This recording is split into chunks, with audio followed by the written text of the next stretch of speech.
Hello, friend. There's been some people walking up the street a lot recently. Their kids keep talking about the moss on the wall. And it makes me happy to have a wall worth talking about. A lot of people, this is an introduction to our garden. That's what they pay attention to. And yeah, I like our wall. Let's get inside. Shout out to Judy's dad, who dug up some bleeding hearts. Said Judy can give them to us. Thank you, Judy. Thank you, Judy's dad. This is our new shade garden focal point.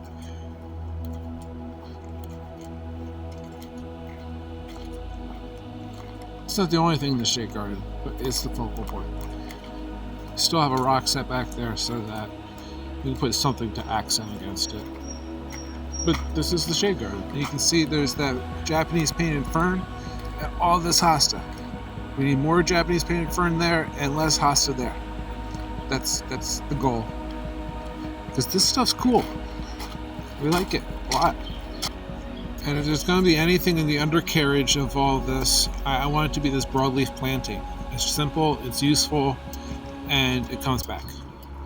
And then, boom, everything's taken care of in the shade garden. And it's time to welcome you into the main garden. It was about May 17th that we started hardening everything off this year, including all of our coleus, and the whole collection came out and was immediately, 4 days later transplanted. As opposed to this everlasting sweet pea that has been growing and taking over things on the fence for like months now.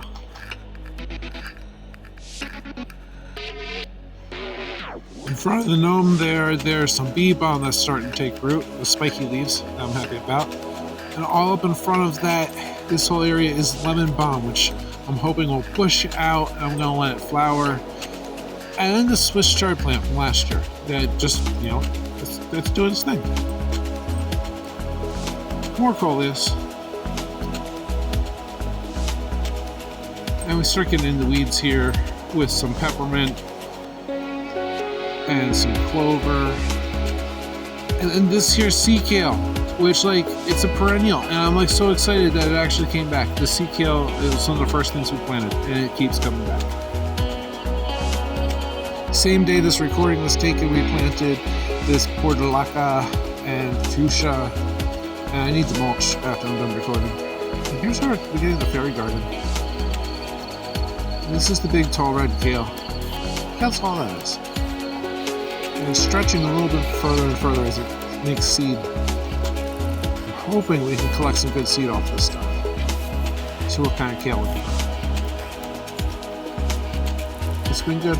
It was a salvage plant to begin with.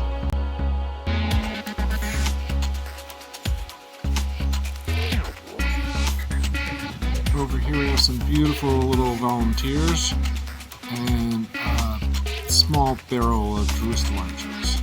Look forward to seeing those flowers later. Oh, and our raspberries. This is our Espalier raspberry bush. Look. Those there are early raspberries. It's a big common theme later on in the garden. We'll see that soon.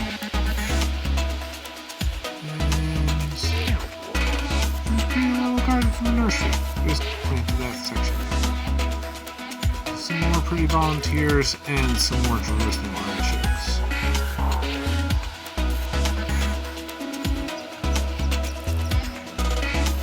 Flowers and mugwort. I'm hoping that this homebred mint grows back up. Random bee balm. Importantly, in this part of the garden, there she is.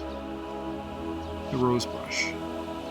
We had to cut her way down to the ground, and look how tall she already got so far.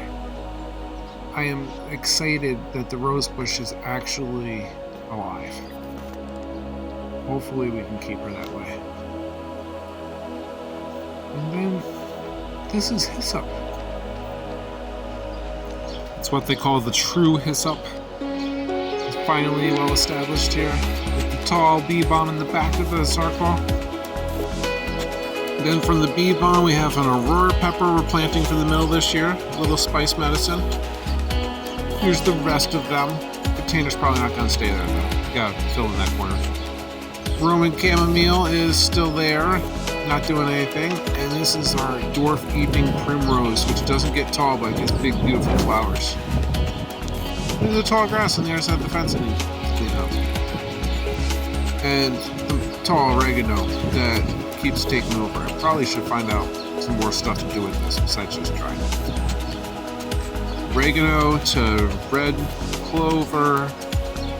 Looks like there might be some mugwort in there I need to pull.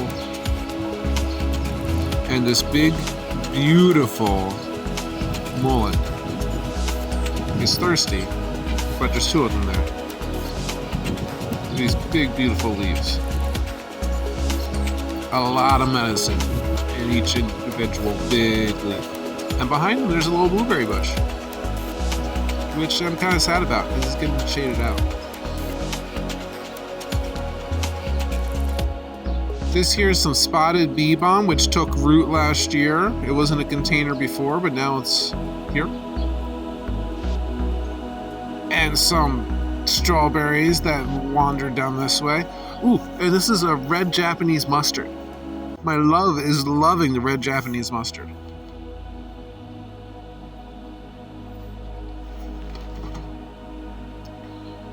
Over here we got some weeds on the outside of the fence. Some oxalis and some garlic mustard. And then some snow peas growing up the fence in various locations. So happy about the snow peas. Wish they would give us some. Look at the spinach. Beautiful, beautiful spinach. Delicious, delicious spinach. I think there's some spinach in here with a sage plant too. To be fair, it's mostly just a sage plant. Some other peppers, sweet bells in the back and sweet peach peppers in the front. And chives and chives and more chives. Little Gabby has been good enough to let the chives that are growing flowers grow. Oh, and radishes in the back. Even though I'm the only person that eats them. This is a honeyberry bush, a haskip. Something that has berries on it. And by all means, I think the berries should be ready to harvest really soon. This will be our first year with haskip berries. Some violets and some yarrow and some coneflowers and some Swiss chard. Importantly, just berry bush. Nothing in the cage. And peas. I am really not a fan of having to put up chicken wire, so pretty much anywhere where there is chicken wire in our garden, we planted peas or beans. Down here, we heavily sowed in some cilantro seeds. Keep an eye out for them. The big patch for cilantro. And this is our beautiful catnip plant. On this part of the garden, we got flowers, including some lovely, really tall yellow kale plants. Really soon, all these seeds will be thick enough and developed enough that we can chop these down and let the next generation of kale take place. Look at all these little tiny kale seedlings. Excited we are. Excited I am. Even back here, we got some Ragged Jack seedlings coming up. It'll be nice to let them take root, take place, take precedence. They're going to take over like this arugula did over here. This is the arugula jungle. Same story. I want to collect some arugula seed. But also we got this beautiful patch of flowers here. So I mean, like, why not just let it be beautiful? Underneath the arugula, we have some strawberries that have escaped their cage.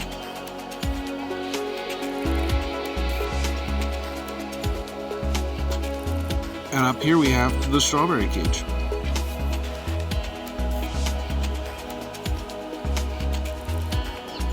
There are tons of strawberry flowers. We should have lots and lots of strawberries this year. And of course, not only strawberries, but grape berries too. The grapevine goes along that way. Look at these. Look at these grape clusters that are developing.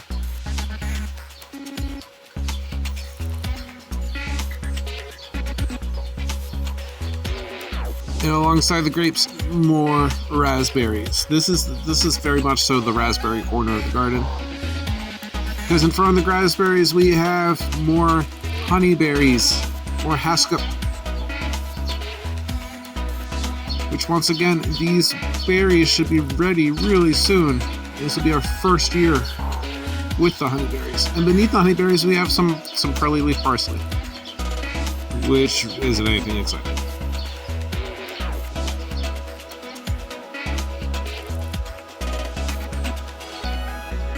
This over here is meant to be the carrot bed. There's carrots in there. There's a phlox right there. And we sowed more carrot seed over there, but you know. The mint, I'm probably wrong, but I think this is the chocolate mint. And the sage. And the ragged jack. Which once again, kale, bean kale, flowering kale, kale seeds.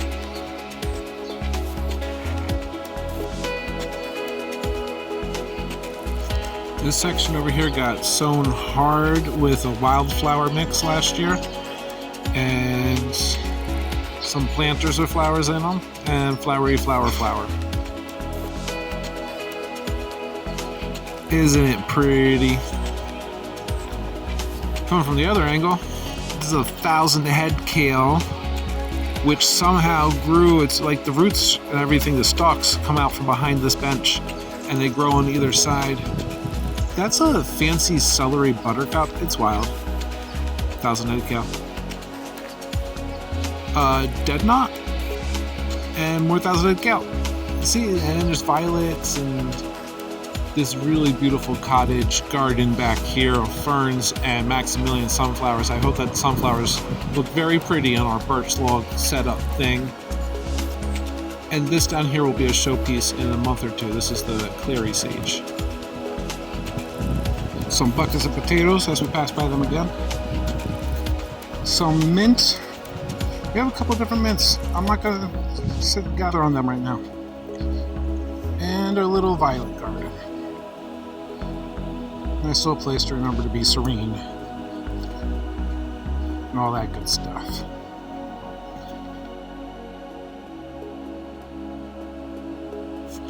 This is our primary blueberry bush. And she's got flowers, and she's got extra stems growing off of the main stalk, and she's beautiful, and she's got some wild arugula, volunteer arugulas stretching off around her. Don't know what I'm putting in there. That's just a bucket of dirt for now. But this is the oasis. Ain't it pretty? Oh, Freya's Christmas tree. She brought it home from school, and she says in like 20 years it'll be ready for Christmas.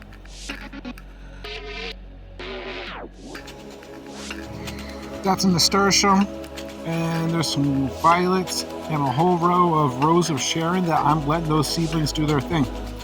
If they will grow alongside of this here apple tree, and we fill this whole wall in, I think we can have better shade season through. Look how nicely the apple tree is growing up into the wall. It's taken the training almost perfectly.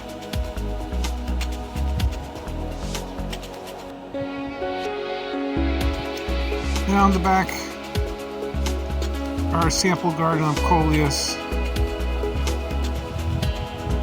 Fun places we can put shade-loving plants. We're encouraging the English ivy now. And Sergeant Crabapple in the back there.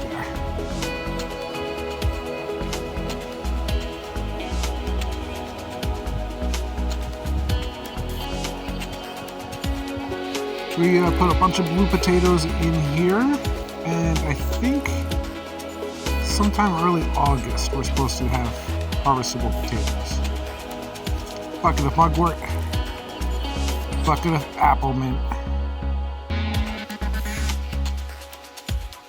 the back wall of Rose of Sharon, and I noticed there's some honeysuckle growing up in there too. It's grown back quite nicely.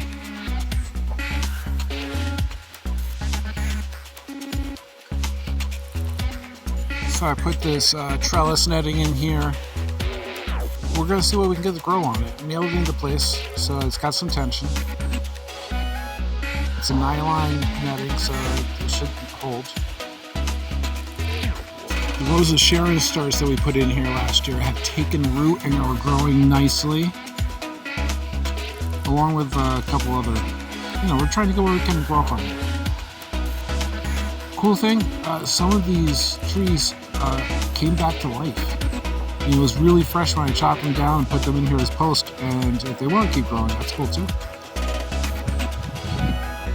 And that's the tour. God bless you. God bless your garden. Peace out, Fish Trap.